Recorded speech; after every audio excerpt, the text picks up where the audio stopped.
Pernah dengar cerita tentang hantu jeruk purut? Kuburan tua di Jakarta Selatan ini katanya dihuni sosok pastor tanpa kepala, yang suka gentayangan di malam hari. Banyak orang bilang, kalau lo masuk ke dalam pemakaman itu bertiga, sosok itu bakal muncul, bawa kepalanya sendiri, sambil ngikutin lo sampai keluar. Tapi, gimana kalau semua itu bukan sekadar cerita?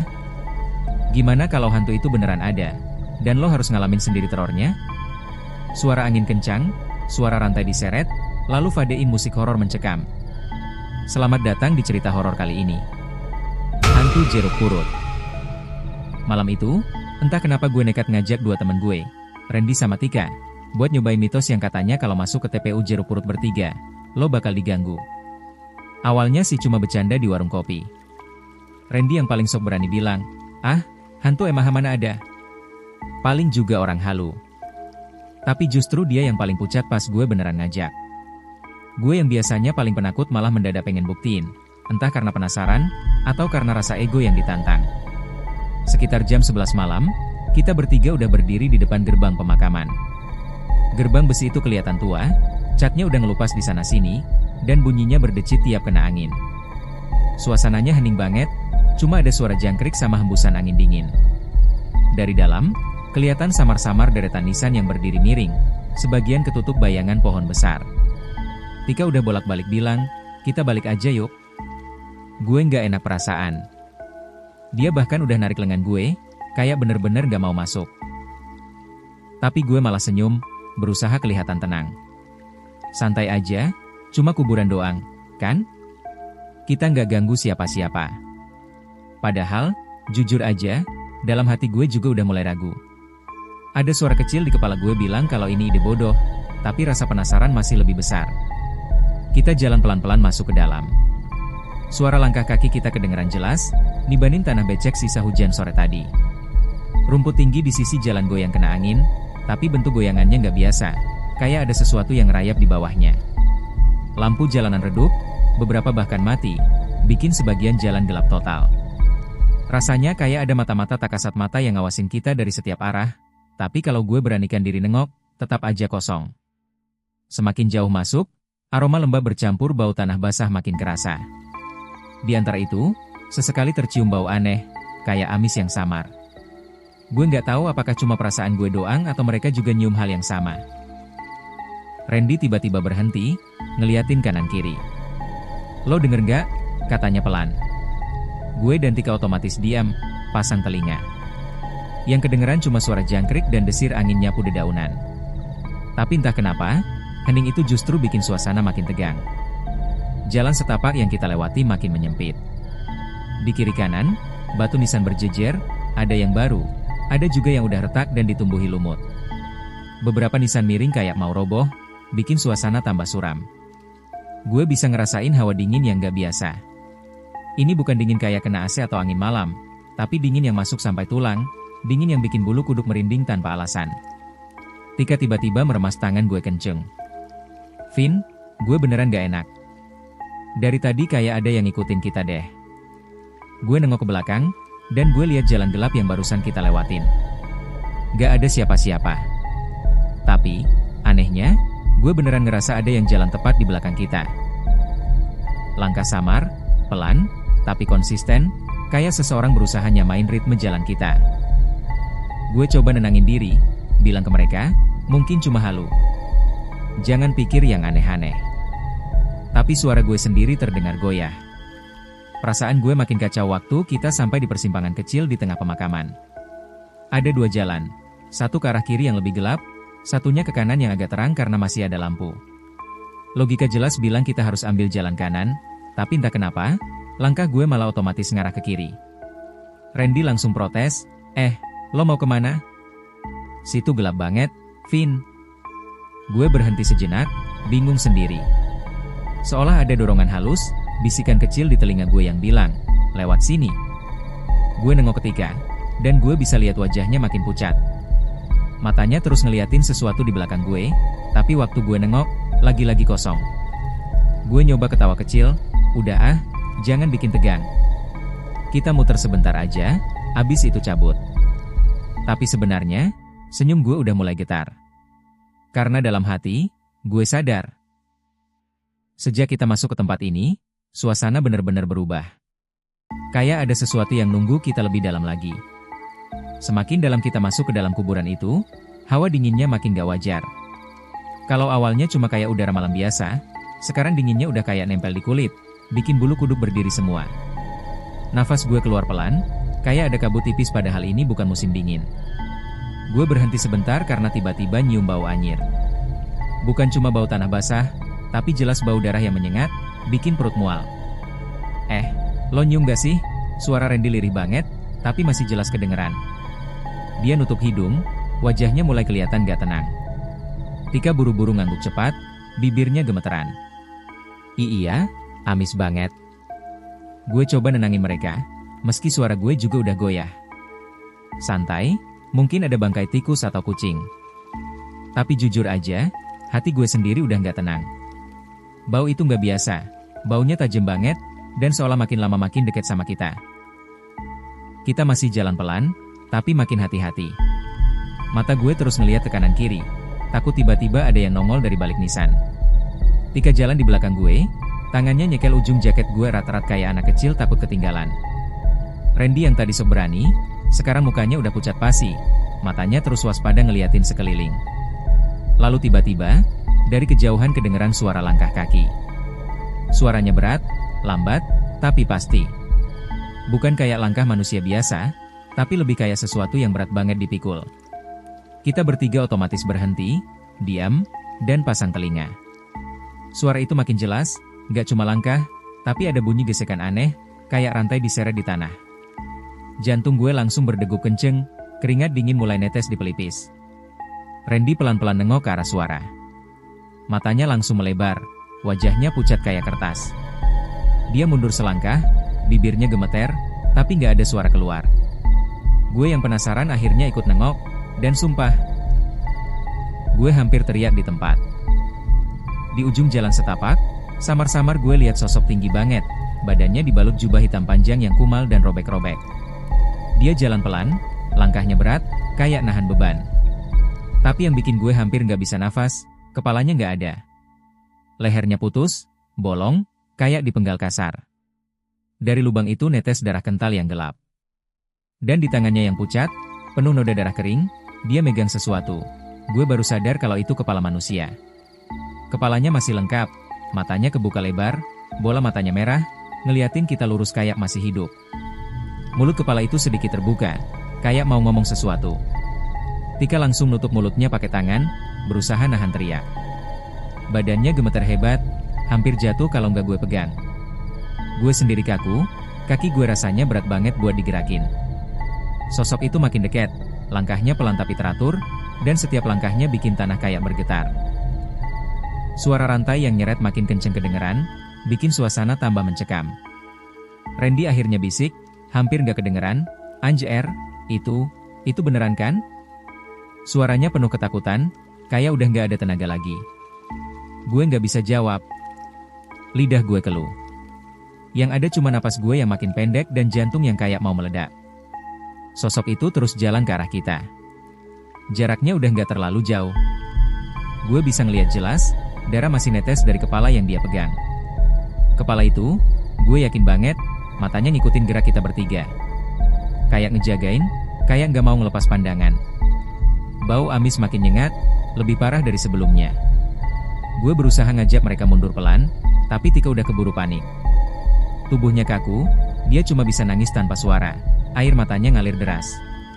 Randy ngusap wajahnya kasar, keringat dingin bercucuran, bibirnya komat kamit baca doa seadanya. Sosok itu akhirnya berhenti, berdiri tegak di depan kita.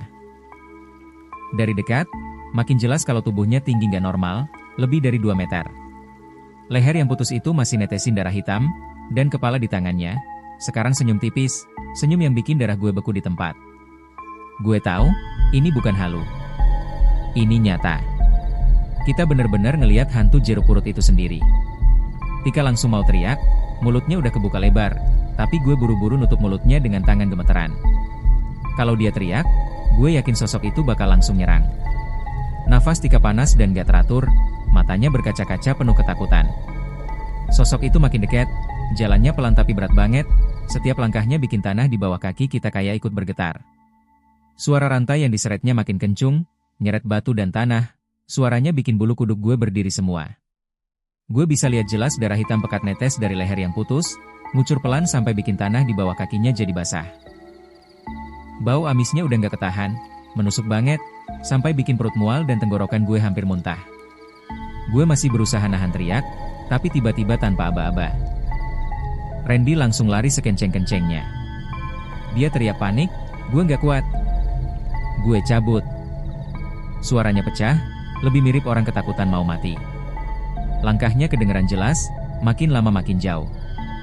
Sialnya, begitu dia lari, sosok itu langsung berhenti. Tubuh besarnya kaku, lalu pelan-pelan ngadep ke arah gue sama Tika. Kepala yang dipegangnya, sumpah gue masih inget jelas, perlahan-lahan senyum tipis. Senyum dingin, kayak ejekan.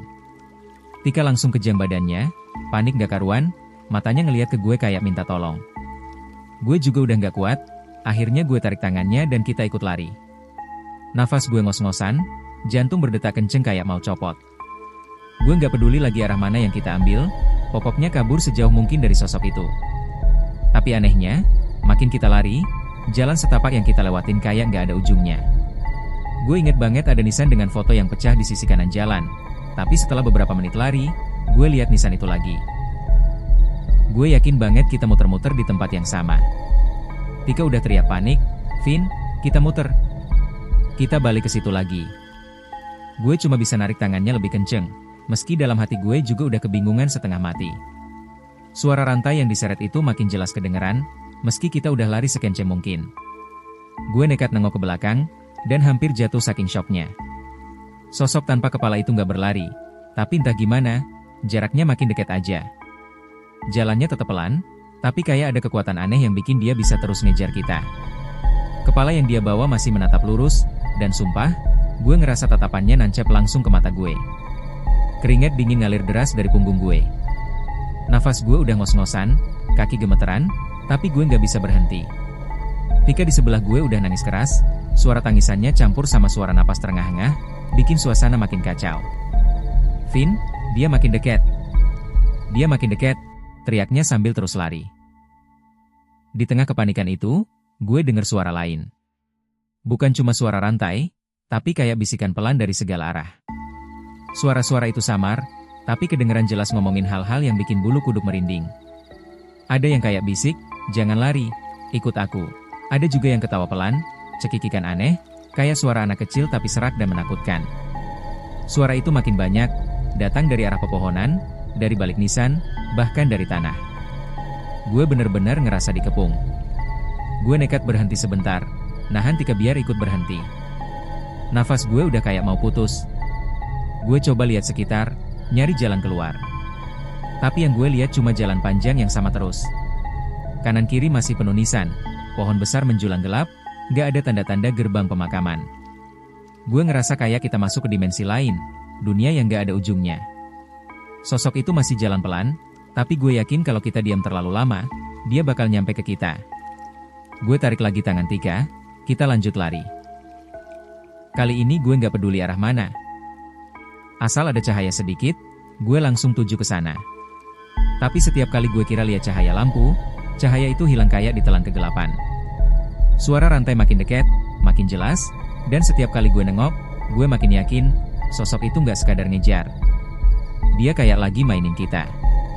Dia pengen kita takut setengah mati dulu, baru dia nyeret kita entah kemana. Gue udah gak tahu lagi harus gimana. Gue teriak ketika, "Lari aja, jangan nengok ke belakang." Tapi rasa takut bikin langkah kita makin kacau. Nafas gue udah ngos-ngosan, kaki gemeteran, dan Tika hampir jatuh beberapa kali. Gue sampai harus narik tangannya kuat-kuat biar dia nggak ketinggalan. Di setiap langkah, gue bisa dengar suara rantai itu makin kenceng. Kayak nyeret besi tua di atas aspal, bunyinya bikin kepala pening. Gue nggak berani nengok, tapi perasaan gue jelas bilang kalau makhluk itu nggak jauh di belakang kita. Tiba-tiba, di antara gelapnya malam, kita lihat cahaya samar. Bentuknya kayak gapura pemakaman. Hati gue langsung berdegup kenceng. Itu dia. "Ayo cepet," teriak gue sambil narik tangan Tika lebih kenceng. Kita lari kayak orang gila, Gak peduli lagi sama napas yang hampir putus. Begitu kita makin dekat, sosok gerbang itu kelihatan jelas. Kayu-kayunya udah rapuh, catnya ngelupas, tapi ada cahaya aneh yang bikin gerbang itu kelihatan kayak satu-satunya jalan keluar. Gue sama Tika langsung lari sekuat tenaga. Di tengah panik, gue sempet dengar suara berat, kayak desahan panjang, diikuti suara duk-duk-duk kayak kepala dijatuhin ke tanah. Gue nggak berani mikirin lebih jauh. Akhirnya, dengan tenaga terakhir, kita berhasil nyelonong keluar dari gerbang itu. Begitu kaki kita nyampe tanah luar, suasana langsung berubah. Angin yang tadi kenceng tiba-tiba berhenti. Bau amis darah yang tadi nusuk hidung hilang begitu aja. Dan yang paling melegakan, suara rantai itu juga nggak kedengeran lagi. Gue sama Tika langsung jatuh terduduk, napas ngos-ngosan kayak abis lari maraton. Jantung gue berdebar gila-gilaan, tangan masih gemeter. Randy ternyata udah duluan nunggu di luar pagar. Mukanya pucat banget, bibirnya kering, kayak mayat hidup. Dia diam aja, matanya kosong, nggak berani ngomong sepatah kata pun. Tapi penasaran gue lebih kuat daripada rasa takut. Gue coba nengok ke belakang.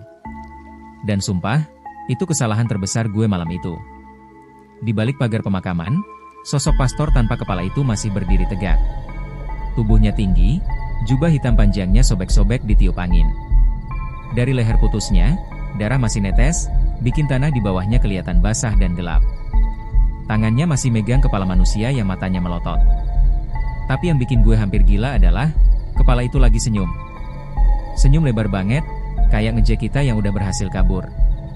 Senyuman itu nggak berhenti, malah makin melebar, seolah-olah dia tahu ini belum selesai. Gue bisa ngerasa tatapan matanya nembus jauh ke dalam diri gue, kayak nyeret jiwa gue buat balik lagi ke dalam makam itu. Tika udah nangis sesenggukan, nutup mukanya pakai tangan. Randy langsung narik gue, jangan lihat lagi, ayo pergi. Ayo pergi, teriaknya. Gue buru-buru alihin pandangan, walaupun gambaran senyum kepala itu udah kejebak di kepala gue, kayak bakalan ke bawah sampai mimpi. Kita bertiga akhirnya jalan cepat, ninggalin area pemakaman itu tanpa banyak ngomong. Suasana sunyi banget, cuma suara langkah kaki kita yang kedengeran. Tapi gue yakin satu hal, tatapan itu masih ngikutin kita. Dan perasaan gue bilang, kabur dari gerbang itu bukan berarti kita benar-benar bebas. Sejak malam itu, hidup kita bertiga udah nggak pernah sama lagi. Randy, yang biasanya paling cuek dan banyak gaya, sekarang malah sering kelihatan pucat. Badannya kurusan, sering ngeluh pusing, dan hampir tiap malam kebangun karena mimpi buruk. Dia bilang, mimpi itu selalu sama, pastor tanpa kepala itu ngejar dia di lorong gelap sambil nyeret rantai. Setiap kali mau lari, kakinya kayak lumpuh, dan sebelum ketangkep dia selalu kebangun dengan keringat dingin. Kadang-kadang, waktu kita nongkrong bareng, dia tiba-tiba diam terus matanya kosong, kayak ada yang lagi liatin dari belakang. Gue sama Tika suka saling pandang, bingung harus ngapain. Tika juga berubah. Anak yang biasanya ceria, sekarang jadi penakut. Malam-malam keluar rumah aja dia udah nggak berani. Pernah sekali gue ngajak dia beli makanan dekat rumah, jaraknya cuma sepelemparan batu, tapi dia langsung nolak mentah-mentah. Katanya, setiap kali suasana malam sepi, dia selalu keinget tatapan kepala yang senyum lebar di balik pagar kuburan itu. Senyum yang dingin banget, kayak ngeledek. Bahkan lampu kamar Tika sekarang selalu nyala sepanjang malam, padahal dulu dia nggak bisa tidur kalau ada cahaya. Sekarang justru dia takut banget sama gelap. Gue sendiri juga nggak kalah parah. Tiap kali lewat dekat TPU Jeruk Purut, entah siang atau malam, bulu kuduk gue otomatis berdiri. Kayak ada hawa aneh yang nyelimutin badan gue, dingin menusuk tulang. Dan yang lebih parah, kadang gue ngerasa ada langkah berat di belakang gue, padahal gue lagi sendirian. Langkah itu pelan tapi mantap, kayak seseorang lagi nyeret kaki atau rantai di aspal. Waktu pertama kali gue ngalamin itu, gue coba nengok, tapi nggak ada siapa-siapa. Tapi anehnya, bau amis kayak darah nyebar begitu aja di udara. Rasanya mual banget, bikin tenggorokan kering. Dari situ gue jadi kapok nengok ke belakang setiap ada suara aneh. Gue takut kalau beneran ada yang ngikut. Pernah suatu malam, gue lagi tidur di kamar dan tiba-tiba kebangun karena ada bau amis yang nyengat banget. Gue pikir mungkin ada tikus mati atau apalah, tapi begitu gue buka mata, gue denger suara rantai gesek di lantai kamar. Suara itu jelas banget, deket banget, kayak cuma beberapa langkah dari ranjang gue. Gue kaku, gak bisa gerak, cuma bisa nutup mata sambil doa dalam hati.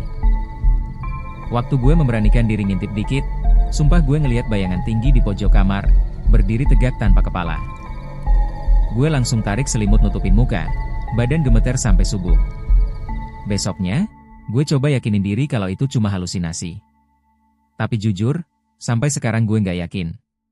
Randy sempat cerita kalau dia pernah lihat bayangan pastor itu di kaca jendela kamarnya pas tengah malam. Dia sampai kabur ke kamar orang tuanya dan gak mau balik ke kamarnya sendiri berhari-hari. Tika juga pernah bilang dia dengar suara bisikan dari lemari kamar. Katanya, suaranya berat dan pelan, kayak doa yang gak jelas.